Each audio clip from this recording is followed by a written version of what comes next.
Bon, parcours rapide. Moi, si tu veux, bon, Oussama, il connaît bien. J'ai grandi à Tours, joué les Tours.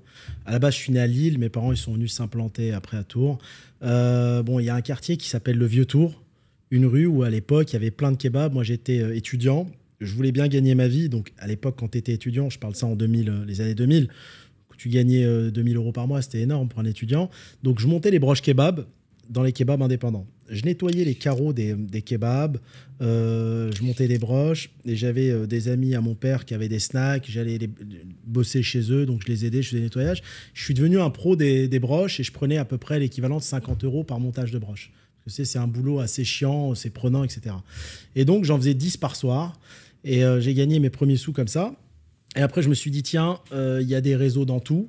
Autour de la pizza, à l'époque, tu avais Domino's, McDo, Quick, etc. Il n'y avait rien autour du kebab. Et je suis parti de cette idée de développer une chaîne de kebab en franchise. Et je bossais en même temps mes manuels des normes de franchise à partir de l'âge de 16-17 ans. Donc, j'étais très mauvais élève à l'école parce que j'arrivais, je dormais toute la matinée. J'étais fatigué. La prof, elle me mettait devant. Je dormais sérieusement. Hein. Je me rappelle encore, c'était Madame Vergne, tu vois, et jusqu'à 13-14 heures parce que le soir, je montais les broches et après, je travaillais sur mes manuels. Incroyable. Donc, tu vois, j'ai un vrai profil opérateur. Quand tu parles travailler sur tes manuels, ça veut dire quoi? En fait, je m'intéressais au monde de la franchise. Et tu sais, dans la franchise, tu as ce qu'on appelle des manuels de savoir-faire, des normes et tout, hygiène, sécurité, savoir-faire. Et donc, je m'amusais. Et pour les acheter, ça coûtait l'équivalent d'aujourd'hui 50 000 €. Donc, ça coûtait trop cher pour moi pour l'époque. Donc, si tu veux, je m'amusais à les faire tout seul. Et tu avais à peu près 500 pages par manuel. Donc à 15-16 ans... pas ChatGPT, les gars. Ouais, à 15-16 ans, tu te prends de passion pour des trucs qui passionnent personne au final. Exactement. T'es un peu seul dans ta chambre, t'étudies ça. À l'école, c'est pas trop ton kiff. Et t'as enchaîné pas mal de petits boulots. À 14-15 ans, tu faisais de l'alternance en tôlerie peinture chez Citroën aussi. Ouais, à Tours-Nord. Ouais, à Tours-Nord. Et il y a une anecdote avec ton maître de stage qui symbolise un petit peu ton parcours en étant jeune, puisque il t'a sorti un truc qui, toi, t'as quand même pas mal touché. Exactement. Il m'avait appelé, en fait, à la base, j'ai fait tôlerie peinture parce que j'adorais les boosters et c'était pour repeindre mon scout. D'accord, c'est pour ça que j'ai fait ça. Et donc, après, il m'a fait peindre le parking en plein mois de janvier. Il caillait, on n'était pas encore en mode réchauffement climatique. Il faisait des moins 10. Et si tu veux, je lui ai dit, est-ce que je peux rentrer, me changer, prendre un peu la chaleur? Il me dit, non, Momo, tu finis. Et tu vois, il m'appelait Momo. Je dis, non, mais moi, c'est Hakim. Et ça m'avait affecté. Donc ça, plus le fait, tu vois, de grandir à Tours, moi, j'avais qu'une envie, c'était réussir et me sauver de cet environnement, en fait. Tu as envie de fuir de Tours quand tu es à Tours. Tu l'as vécu toi aussi, Oussama? C'est vrai, tu peux pas passer Non, ta vie. bon, on va pas dire du mal de Tours, mais moi, dans ma chambre, tu sais, je comptais les bars comme les prisonniers. Comme ça. Putain. Et j'avais le nombre de bars et ça rendait folle ma mère. Elle disait, ah, c'est pas à présent. Et je dis, si, tu comprends pas, je suis dans la prison de l'ambition, je disais. Non, mais c'est une réalité. Hein. Ouais, c'est une réalité. Ouais. Et toi, du coup, parce que la franchise, c'est comme un business model qui n'est pas forcément connu du grand public. Tu fais tes propres manuels, mais comment est-ce que tu découvres qu'en fait, tu peux faire des franchises et comment tu rentres dans ce monde-là, du coup? En fait, moi, je suis de nature très curieuse. Okay. Donc, j'étais curieux et c'est un domaine qui m'a passionné dès le début. En fait, les kebabs, à cette époque-là, les années 2000, c'était en pleine ébullition. Ça cartonnait, les kebabs. Ouais. Si tu prends le cas de Tours, mais dans plein d'autres villes, tu avais des rues complètes de kebabs. Il n'y avait que ça. Tu te rappelles ? Il n'y avait que ça. Pyramide. Tu vois, Pyramide, Jamel, c'est lui qui m'a appris à monter les viandes kebab. Incroyable. Hein. C'était le meilleur kebab de Tours, ça. Ouais, c'est bien. Et Nabab, c'est... les bons souvenirs, il est là, ouais. Ça, c'est bon kebab. Tu sais, Nabab, c'est né comment ? Donc, tu avais la Pyramide, qui faisait de la super bonne viande, et à côté, tu avais Place du Monstre. Ouais. Là, il y avait un type qui faisait des naans, un indien, mais il faisait pas de kebab. Ouais. Et donc, moi, j'ai mixé les deux. Parce que quand j'étais étudiant, j'allais acheter le pain ici et j'allais mettre la viande de Pyramide dedans. C'est comme ça que c'est né. Et c'est pour ça que ça s'appelle Nabab. T'as le na de nan et le bab de kebab. Stylé. Et comme il n'y avait aucun kebab au centre-ville, ils étaient tous dans le Vieux-Tour, je me suis dit, je vais me démarquer et je vais ouvrir au centre-ville. Jean Jaurès, et après, tu as fait rue du Commerce. Ouais, après j'ai fait rue du Commerce où j'ai fait les kebabs à 2 € pour tuer tous les concurrents. Je me souviens bien de ça. Et j'ai racheté leur mur après. Explique, du coup, t'as fait quoi? Non, mais en fait, je suis allé m'installer dans une zone où il n'y en avait pas. Donc, je reprends un ancien magasin qui s'appelle Crocopin. Je récupère le resto gratuitement. Le mec, il avait des retards de loyer. Ouais, j'ai 19 ans. Okay. Il avait des retards de loyer.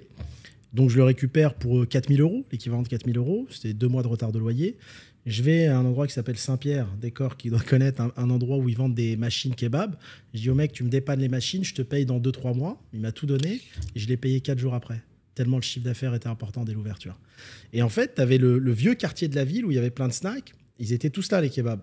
En fait, j'ai tellement fait de profit en ville qu'après, je suis allé racheter tout le foncier de la vieille ville. C'est incroyable. À seulement 19 ans, tu fais ça. Ouais, mais j'étais très mûr.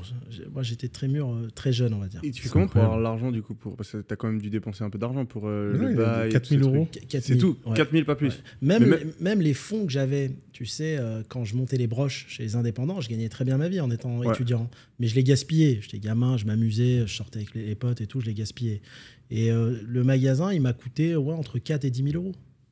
Ok, et ça, c'est de l'argent que tu as économisé avec ton travail, avec les broches. Ouais, exactement. Mais c'était pas les mêmes investissements qu'aujourd'hui. À l'époque, un snack, t'avais pas les écrans dynamiques, t'avais pas les bornes, il n'y avait rien. Il y avait un tableau, kebab, 5 €, fini. Hein. Et ça peut être relativement petit, genre les gens ne pouvaient pas manger à l'intérieur, j'imagine, donc c'est juste... 45 mètres carrés, mais j'ai tout laissé identique. C'est-à-dire, c'est comme si tu arrives ici, j'ai laissé les tables de l'ancien concept, j'ai laissé même le logo. Tu vois, le logo Crocopain, il était rouge et jaune, je l'ai laissé. J'ai juste rajouté un petit adhésif à 25 € avec écrit Nabab. Hein. C'est comme ça que ça démarrait. J'ai ramené, tu vois, au début, ma machine à kebab et ma friteuse, c'est des trucs d'occasion. Donc, c'est une machine à kebab à 300 €, une friteuse, c'est comme ça que ça démarrait. Et c'est possible toujours maintenant de lancer un peu un kebab comme ça, sans trop avoir de fond, un peu en mode freestyle ou... Je pense qu'on est rentré dans une phase où il fallait des gros investissements, mais là, on retourne sur de l'artisanal. Je donne un exemple, rue Montorgueil à Paris. Il y a un petit Libanais qui s'appelle Manouche. Ah ouais, Manouche. Tu connais Manouche? Quel dingue.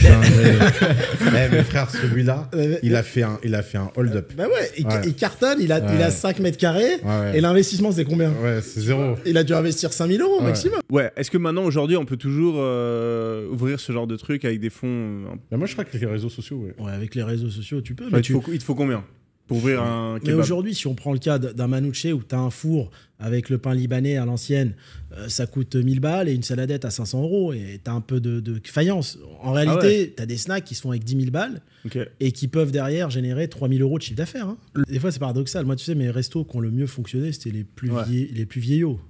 C'était pas les plus modernes. Donc pour toi, la déco, tous ces trucs, c'est pas vraiment important, c'est plus la bouffe qui va faire la différence ou l'emplacement? Exactement. L'emplacement, c'est numéro 1. Et quand un lieu fonctionne, je pense qu'il faut pas trop changer, il faut pas trop toucher.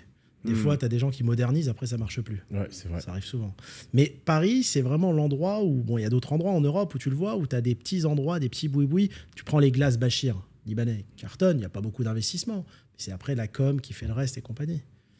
Et tu peux, en France, genre aller vendre des trucs à 2h du mat dans la rue ou c'est... Non? T'en vois en sortie de boîte, ça, Toulouse, Montpellier, etc. Il y en a plein. Ils sont avec leur kangou. Derrière, il y a tout. Mais t'as le droit de faire ça? J'en ai vu un peu partout, même dans l'Est de la France. Okay. Je pense qu'ils ont le droit. Ça, c'est une bonne idée de business. C'est le business. Parce que là, t'as vraiment des clients affamés, quoi.